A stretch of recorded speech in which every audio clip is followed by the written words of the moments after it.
नमस्कार, स्वागत है आप सभी का नेशन फर्स्ट में और मैं हूं आपके साथ जुबैर चौधरी। हम खबरों के साथ बुलेटिन की शुरुआत करेंगे। प्रधानमंत्री मंगलवार को उत्तर प्रदेश के अलीगढ़ पहुंचे थे। इस दौरान पीएम मोदी ने भाषण दिया था। करीब 40 मिनट के भाषण के जरिए प्रधानमंत्री मोदी ने उत्तर प्रदेश की सियासी पिच पर कई शॉट्स लगाए। आपको बता दें कि प्रधानमंत्री मोदी ने अलीगढ़ में राजा महेंद्र प्रताप सिंह राज्य विश्वविद्यालय की आधारशिल रखी। अलीगढ़ में ही डिफेंस कॉरिडोर की नींव भी उन्होंने रखी थी। दरअसल शब्दों में आपको बताएं तो प्रधानमंत्री ने अलीगढ़ को एक नई पहचान देने का ब्लूप्रिंट दुनिया के सामने रखा है।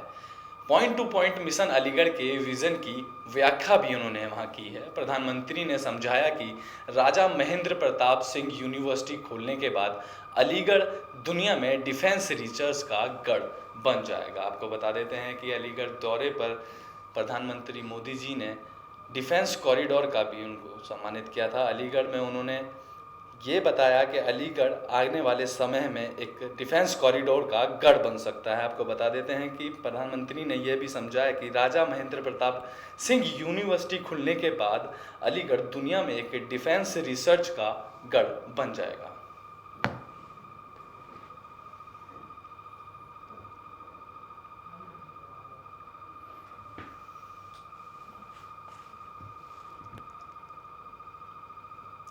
गुजरात में नए मुख्यमंत्री भूपेंद्र पटेल की ताजपोशी के बाद अब मंत्रिमंडल मंथन शुरू हो गया है। आपको बता दें कि भूपेंद्र पटेल सरकार की नई कैबिनेट में 21 से 22 मंत्रियों को बुधवार को मंत्री पद की शपथ दिलाई जा सकती है। मंत्रिमंडल में नए चेहरों को प्राथमिकता दी जाएगी और महिलाओं की संख्या भी बढ़ाई जा सकती है। ऐसे में कई पुराने और दिग्गज नेताओं की कैबिनेट से छुट्टी भी होगी। बता दें कि जातीय समीकरण को बैठाने के साथ साथ साफ सुथरी छवि के नेताओं को मंत्रिमंडल में खास तवज्जो दिए जाने की रणनीति भी मानी जा रही है। माना जा रहा है कि मंत्रियों के शपथ ग्रहण के बाद उन्हें 17 सितंबर को प्रधानमंत्री नरेंद्र मोदी के जन्मदिन के मौके पर होने वाले कार्यक्रम के लिए जिम्मा भी सौंपा जा सकता है। आपको बता देते हैं कि जिन मंत्रियों का शपथ ग्रहण होगा उन मंत्रियों को प्रधानमंत्री मोदी जी के जन्मदिन पर कार्य सौंपा जा सकता है। आपको बता देते हैं कि गुजरात में नए मुख्यमंत्री भूपेंद्र पटेल की ताजपोशी के बाद अब मंत्रिमंडल गठन पर मंथन शुरू हो गया है। आपको बता देते हैं कि नई कैबिनेट में 21 से 22 मंत्रियों को बुधवार को मंत्री पद की शपथ दिलाई जा सकती है। ऐसे में कई पुराने और दिग्गज नेताओं को कैबिनेट से छुट्टी हो सकती है। जातीय समीकरण को बिठाने के साथ साफ सुथरी छवि के नेताओं को मंत्रिमंडल में खास तवज्जो दिए जाने की रणनीति तैयार की जा रही है। नोएडा के सेक्टर 93 ए में स्थित Supertech emerald court housing society में बने दोनों अवैध टावरों को गिराने की कयाद शुरू हो गई है। आपको बता दें कि सोमवार को सेंट्रल बिल्डिंग रिसर्च इंस्टीट्यूट की टीम ने मौके पर आकर टावरों की जांच की। CBRI ट्विन टावर को गिराने के लिए अमेरिका या यूरोप की किसी बड़ी एजेंसी में मदद ले सकती है। बता दें कि CBRI के निदेशक और उनकी टीम ने बिल्डिंग का अध्ययन किया। इन दोनों टावरों के साथ साथ आसपास की दूसरी रिहायशी इमारतों का स्ट्रक्चर, फाउंडेशन और सरिये का डिज़ाइन भी उन्होंने प्लान मांगा। जानकारी के मुताबिक सुपरटेक के ट्विन टावर को गिराने में 1 से 2 करोड़ नहीं बल्कि 6 से 7 करोड़ से भी ज़्यादा खर्चा आ सकता है। आपको बता दें कि ऐसे में कंपनी के सामने चुनौती है कि इन टावरों को इस तरह से गिराया जाए कि आसपास की इमारतों को कोई नुकसान ना पहुंचाया जा सके। आपको बता देते हैं कि सुपरटेक ट्विन टावर को गिराने के लिए इससे पहले भी सुप्रीम कोर्ट ने उन पर टिप्पणियां की थी। नोएडा अथॉरिटी पर इससे पहले भी इन ट्विन टावर को लेकर कोर्ट ने टिप्पणियां उनके ऊपर कर चुका है। नोएडा अथॉरिटी के बाद अब यह उन पर आ गई है कि इन बिल्डिंगों को गिराया जा सके। आपको बता देते हैं कि इनको गिराने में 1 से 2 करोड़ नहीं बल्कि 5 से 7 करोड़ से भी ज़्यादा खर्चा हो सकता है। CBRI ट्विन टावर को गिराने के लिए अमेरिका या यूरोप की किसी बड़ी एजेंसी से मदद लेगी। आपको बता देते हैं कि CBRI के निदेशक और उनकी टीम ने बिल्डिंग का अध्ययन किया। इन दोनों टावरों के साथ साथ आसपास की दूसरी रिहायशी इमारतों का भी स्ट्रक्चर उन्होंने जांचा।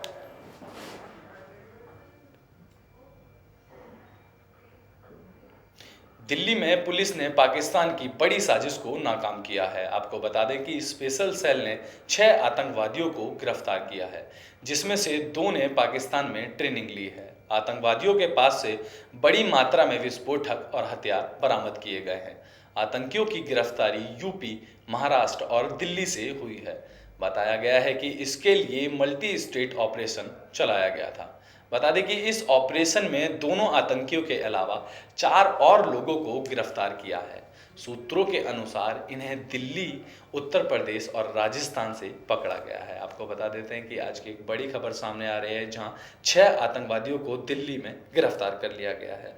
दिल्ली पुलिस ने पाकिस्तान की इस बड़ी साजिश को नाकाम कर दिखाया है। आपको बता दें कि स्पेशल सेल ने 6 आतंकवादियों को गिरफ्तार कर लिया है, जिनमें से दो पाकिस्तान से ट्रेनिंग लेके आ चुके हैं, ऐसा कहा जा रहा है। आतंकवादियों के पास बड़ी मात्रा में विस्फोट और हथियार बरामद किए गए हैं। आपको बता देते हैं कि इन्हें गिरफ्तार किया गया है। इनको दिल्ली, उत्तर प्रदेश और राजस्थान से पकड़ा गया है।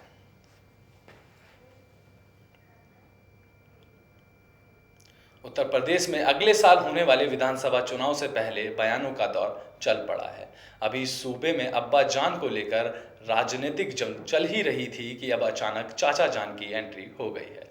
आपको बता देते हैं कि भारतीय किसान यूनियन के नेता राकेश टिकैत ने हापुड़ में एक रैली के दौरान एआईएमआईएम प्रमुख असदुद्दीन ओवैसी को भारतीय जनता पार्टी का चाचा जान बताया है।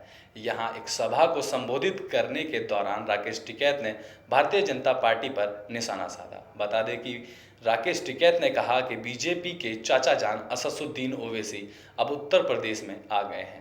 राकेश टिकैत ने आरोप लगाया है कि अगर असदुद्दीन ओवैसी भाजपा को गाली देते हैं तो उनके खिलाफ कोई भी केस दर्ज नहीं होता है, क्योंकि यह दोनों एक ही टीम है। आपको बता देते हैं कि भारतीय किसान यूनियन के नेता राकेश टिकैत ने असदुद्दीन ओवैसी पर बयान जारी किया है। उन्होंने उनको चाचा जान से संबोधित किया है। आपको बता देते हैं कि राकेश टिकैत ने हापुड़ में एक रैली के दौरान असदुद्दीन ओवैसी को भारतीय जनता पार्टी का चाचा जान बताया है। राकेश टिकैत ने भारतीय जनता पार्टी पर निशाना साधते हुए कहा कि बीजेपी के चाचा जान असदुद्दीन ओवैसी अब उत्तर प्रदेश में आ गए हैं। उन्होंने आरोप लगाया कि अगर असदुद्दीन ओवैसी भाजपा को गाली देते हैं तो उनके खिलाफ कोई भी केस दर्ज नहीं किया जाता। ऐसा इसलिए होता है कि यह दोनों एक ही टीम के बताए जाते हैं। मध्य प्रदेश इंजीनियरिंग कर रहे छात्रों को अब रामायण और महाभारत भी पढ़ने होंगे। आपको बता देते हैं कि राज्य सरकार ने इसका फैसला किया है। मध्य प्रदेश कांग्रेस इकाई ने इस फैसले की आलोचना करते हुए राज्य की बीजेपी सरकार से शिक्षा संस्थानों में धर्मनिरपेक्षता को बढ़ावा देने की अपील की है। मध्य प्रदेश की शिक्षा मंत्री मोहन यादव ने 13 सितंबर को जानकारी दी थी कि राज्य में इंजीनियरिंग के छात्रों के पाठ्यक्रम में रामायण, महाभारत और रामचरितमानस को शामिल किया जाएगा। मीडिया से बात करते हुए मध्य प्रदेश कांग्रेस विधायक आरिफ मसूद ने कहा, उन्होंने रामायण और महाभारत का उल्लेख किया है, लेकिन उन्होंने पाठ्यक्रम में कुरान, बाइबल और गुरु ग्रंथ साहिब को शामिल नहीं करा है। बता दें कि मसूद ने कहा कि भारत एक ऐसा देश है जो सभी धर्मों को एक साथ रखता है। यह एक धर्मनिरपेक्ष राष्ट्र है। यह न केवल संविधान की रक्षा करेगा बल्कि सरकार की मंशा को भी स्पष्ट करेगा। आपको बता देते हैं कि मध्य प्रदेश में एक ऐसा बयान पारित हुआ है जहां इंजीनियरिंग कर रहे छात्रों को रामायण और महाभारत का पाठ्यक्रम पढ़ना पड़ेगा। आपको बता देते हैं कि इसको लेकर मध्य प्रदेश के शिक्षा मंत्री मोहन यादव ने 13 सितंबर को यह जानकारी दी थी। राज्य में इंजीनियरिंग के छात्रों के पाठ्यक्रम में रामायण और महाभारत और रामचरितमानस को शामिल किया जाएगा।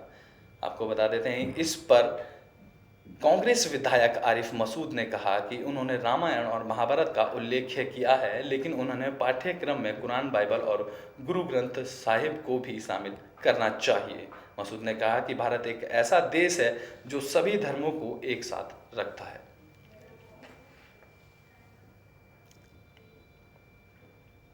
आपको बताते थे कि झारखंड से एक दर्दनाक खबर आ रही है। बुधवार यानी आज सुबह एक दर्दनाक हादसा झारखंड में देखने को मिला है। जानकारी के मुताबिक हादसा बस और कार के बीच टक्कर से हुआ है। आपको बता देते हैं कि ये टक्कर इतनी ज़बरदस्त थी कि बस में आग लग गई और आग की लपेट में कार आ गई, जिसमें कार में सवार 5 व्यक्ति जिंदा जलकर उनकी मौत हो गई है। हादसे की सूचना मिलते ही रेस्क्यू टीम मौके पर पहुंची। बताया जा रहा है कि हादसा रामगढ़ के पास रजरप्पा थाना क्षेत्र में हुआ। बता दें कि यह बस और कार में आमने सामने से टक्कर हुई थी। इस हादसे में 5 लोगों की जिंदा जलने से मौत हो गई है। बताया जा रहा है कि सभी लोग बिहार के रहने वाले थे। आपको बता देते हैं कि झारखंड से एक बड़ी खबर दर्दनाक सामने आ रही है, जहां 5 लोगों को जिंदा जलने की खबर सामने आ रही है। आपको बता देते हैं कि यह हादसा बस और कार के टक्कर की वजह से हुआ है। आपको बता देते हैं ये टक्कर इतनी ज़बरदस्त थी कि बस में आग लग गई और आग की लपेट कार तक जा पहुंची, जिससे कार में सवार 5 व्यक्ति की जिंदा जलकर मौत हो गई। हादसों की सूचना मिलते ही रेस्क्यू टीम मौके पर पहुंची। आपको बता दें कि यह हादसा रामगढ़ के पास रजरप्पा थाना क्षेत्र का है, बताया जा रहा है। इस हादसे में 5 लोगों की जिंदा जलने से मौत हो गई है और बता दें कि यह सभी लोग बिहार के रहने वाले थे।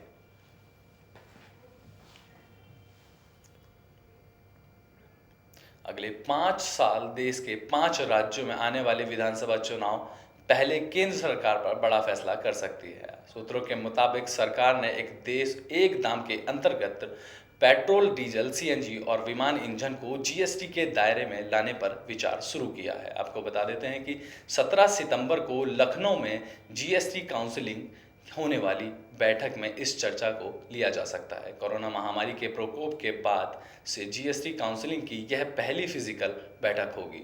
बता दें कि जीएसटी काउंसिलिंग की इस 45वीं बैठक में वित्त मंत्री निर्मला सीतारमण अध्यक्षता करेंगी। आपको बता देते हैं कि इसमें वह पेट्रोल, डीजल और विमान ईंधन के अंतर्गत जीएसटी लागू कर सकते हैं। आपको बता देते हैं कि सरकार ने एक दाम और एक देश एक दाम के अंतर्गत पेट्रोल, डीजल और सीएनजी और विमान ईंधनों को जीएसटी के दायरे में लाने का विचार शुरू किया है। आपको बता देते हैं कि 17 सितंबर को लखनऊ में जीएसटी काउंसिलिंग की होने वाली बैठक में इस चर्चा को लिया जा सकता है। आपको बता देते हैं कि केंद्र सरकार ने यह फैसला लिया है कि एक देश एक दाम के अंतर्गत वो पेट्रोल, डीजल और सीएनजी पर जीएसटी के दायरे में लाने का विचार इस बैठक में कर सकते हैं।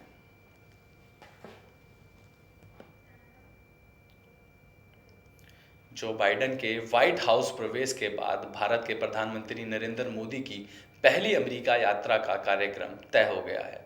अमेरिका 24 सितंबर को पहली बार 4 देशों के समूह के शिखर सम्मेलन की मेजबानी करेगा। आपको बता दें कि इसमें प्रधानमंत्री मोदी भी हिस्सा लेंगे।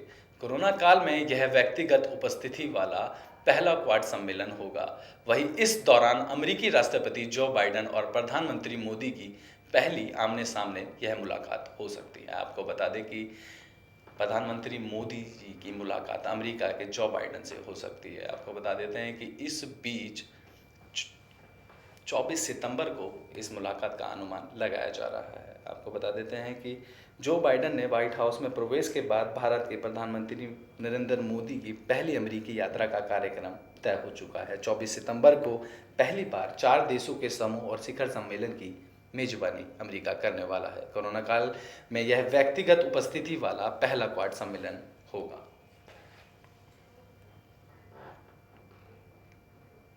देश में बीते 24 घंटे में कोरोना के 27,176 नए केस सामने आए हैं। आपको बता दें कि बीते 24 घंटे में कुल ठीक हुए मरीजों की संख्या 38,012 हुई है, जो कि यानी कल 14 सितंबर को जारी आंकड़ों के मुकाबले 7% ज़्यादा है। तो वहीं पिछले एक दिन में 284 कोरोना मरीजों की मौत हो चुकी है। मौतों की संख्या बढ़कर 4,43,497 हो गई है। अब भारत में 3,51,087 एक्टिव केस बताए जा रहे हैं। आपको बता देते हैं कि पिछले हफ्ते के मुकाबले कोरोना केसेस में थोड़ी सी कमी देखी जा रही है, पर फिर भी देश में कोरोना काल का प्रभाव काफ़ी पड़ रहा है। आपको बता देते हैं कि पिछले 24 घंटे में 27,176 नए केस सामने आए हैं, जबकि पिछले 24 घंटे में कुल ठीक हुए मरीजों की संख्या 38,012 हो चुकी है। आपको बता देते हैं कि अब पूरे भारतवर्ष में 3,51,087 एक्टिव केस बचे हैं।